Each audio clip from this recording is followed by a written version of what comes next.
I'm Nancy Muir. I'm a Miles4Hips board member, and we're here with Eve Harrison, who is another Miles4Hips, one of our junior board members. So, and we're here, we wanted to chat a little bit about a unique experience that Eve had. One day we were actually having a board meeting and we were talking about the newest International Hip Dysplasia Institute podcast called Straight from the Hip. And we were talking about that there was a new episode where Dr. Castaneda interviewed Paul Boulay, who's a surgeon up in Ottawa, right, Eve? Yeah. Yeah, up in Ottawa.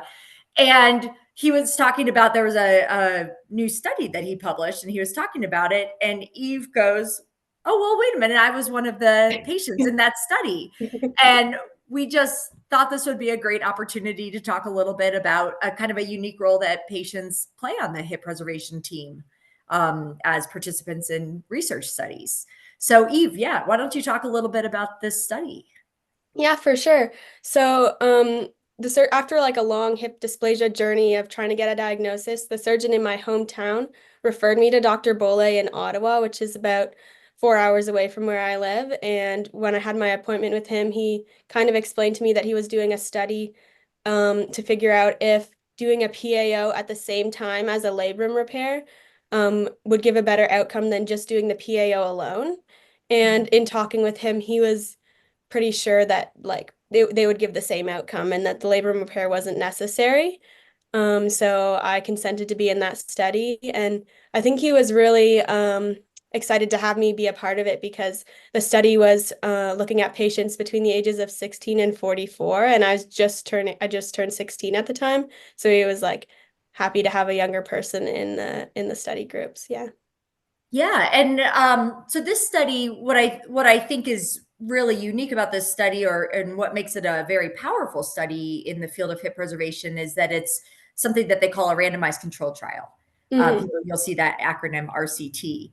And with a randomized controlled trial, neither, I mean, obviously the surgeon knew at the time of surgery what he was going to do for you, but you went into this study. Basically, they pick from a every study is different, Yeah. but more or less they pick from a hat and say, okay, this patient gets this procedure, this patient gets this procedure. Whereas Yeah. historically, probably, there are some surgeons who seem to always do a hip scope with a PAO. There are other Yeah. surgeons who do, where some patients get hip scopes and some patients don't. And it's a Yeah. decision made on different factors. But in this Yeah. study, basically they said, regardless of any factor related to the patient, if the patient's in the study, we're going to pick either a PAO or a PAO and a scope.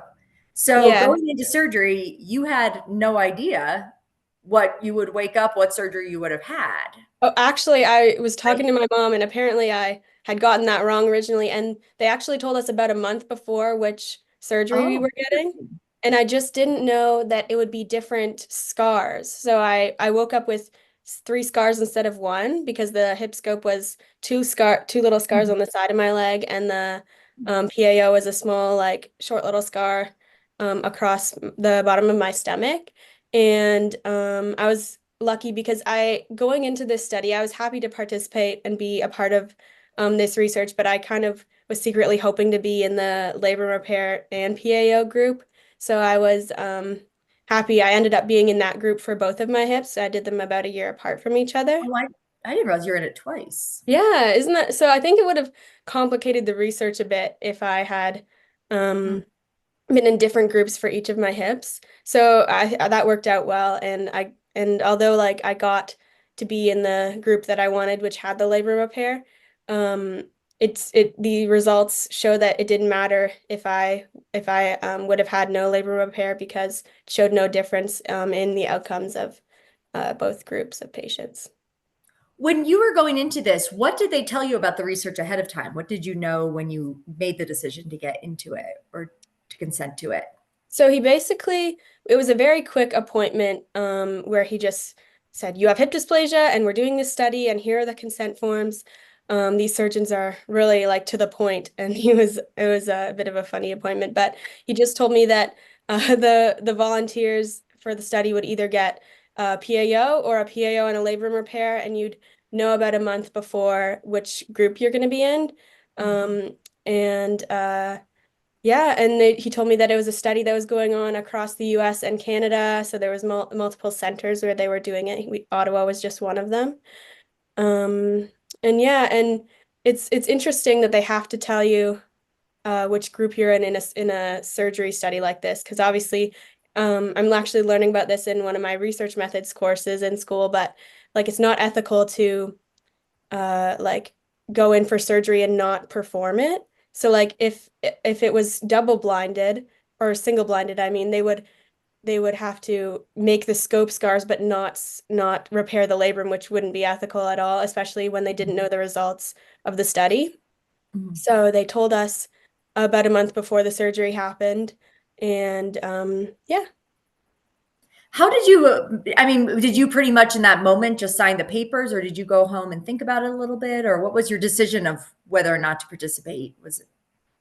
I really just wanted a solution as soon as possible, and I'd been in pain for so long. And here was the surgeon telling me that he was confident that either surgery would give me good results and take away my pain. And so I just was totally okay with signing the consent forms right away. I know for some people it's totally something to think about, and I don't judge that. It's a huge decision to be a part of research like this, but um, yeah, so I knew I wanted to have the labrum repair just because of the research I had done, and the people I had talked to who had had PAOs and labrum repairs. But I it obviously would have been fine, based on the research if I hadn't got both surgeries.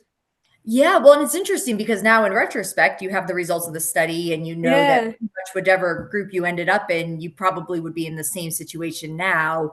It yeah, sounds like though at the time you actually did have a preference for which study group to be in. It sounds like yeah, it didn't impact your decision to participate in the study.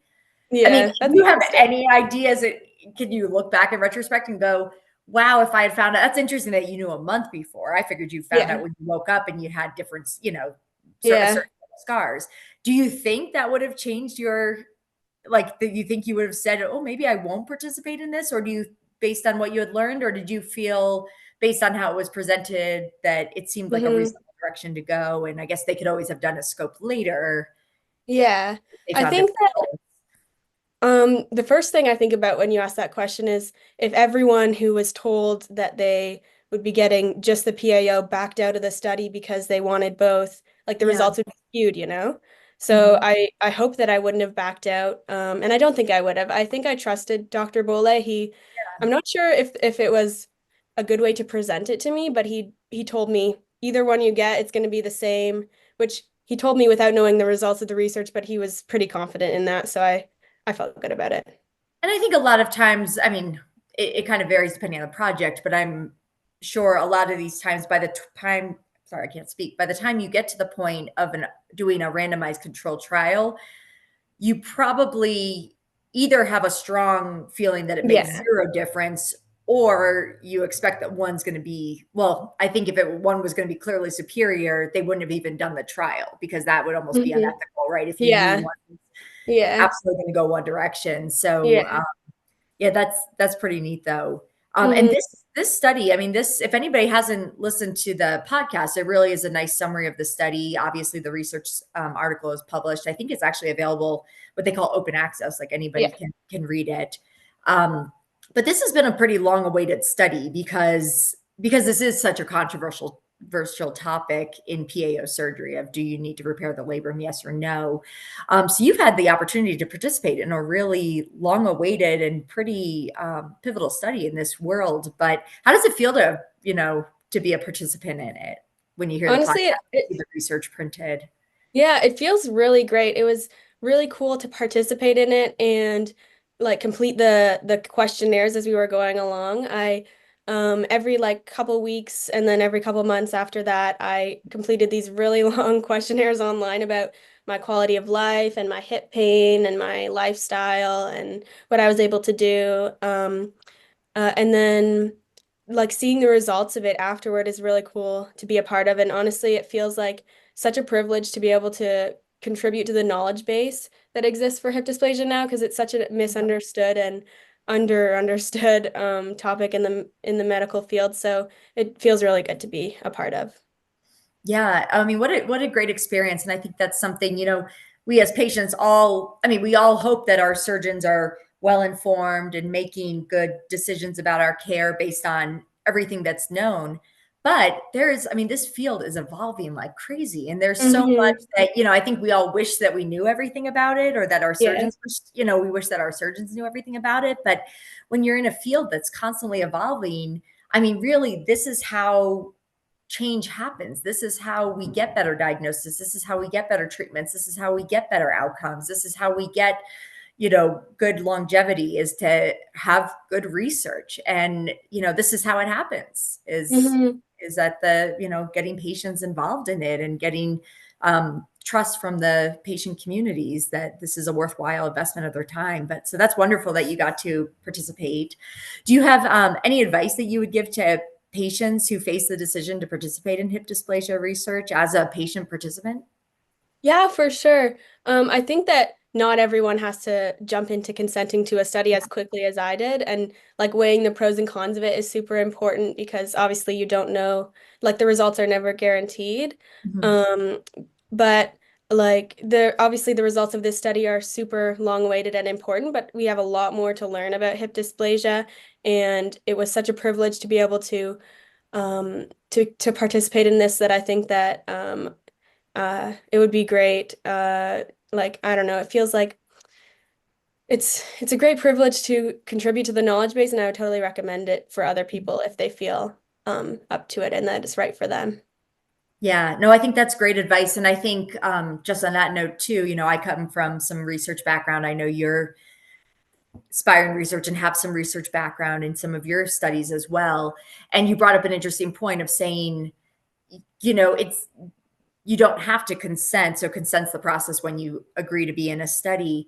And that process, you probably had a pretty lengthy consent form. And Oh, usually for in sure. that consent form, they're supposed to describe what is what's the project, what's the reason for doing it, giving outlining what are those possible risks, what are the possible benefits of being in it. And sometimes Hmm. there are studies where they go, you may not get a benefit from being in it.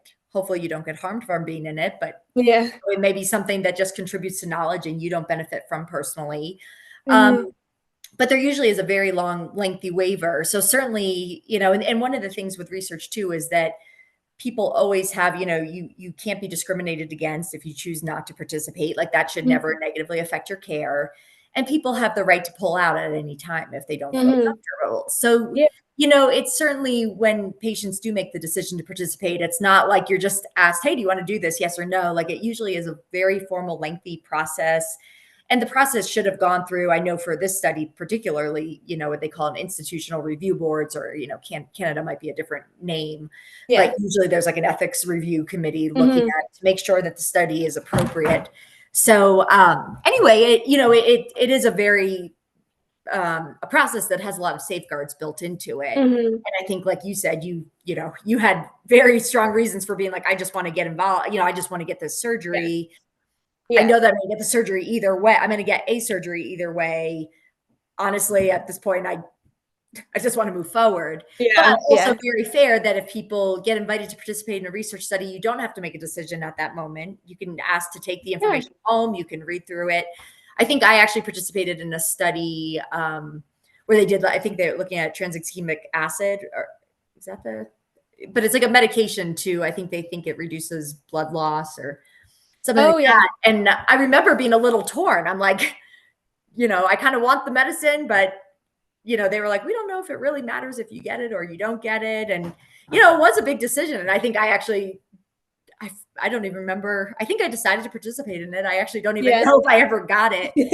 But it was, yeah, I know that hesitation where you're like, oh, I don't know if this is best practice and what they've always Yeah. done. Like, I kind of want Yeah. it. But then you're also like, yeah, but if you don't think it really helps, then maybe I don't really Yeah. need I it. think I think that hesitation is important. It's important to think about like the pros and cons of if you really want to take the chance, and because like you don't really know what the outcome's going to be, but and it's also important to know that you can back out at any time. So if you get assigned to a group that you're not comfortable with, even though it could like impact the results of the study, like you can totally back out. Yeah.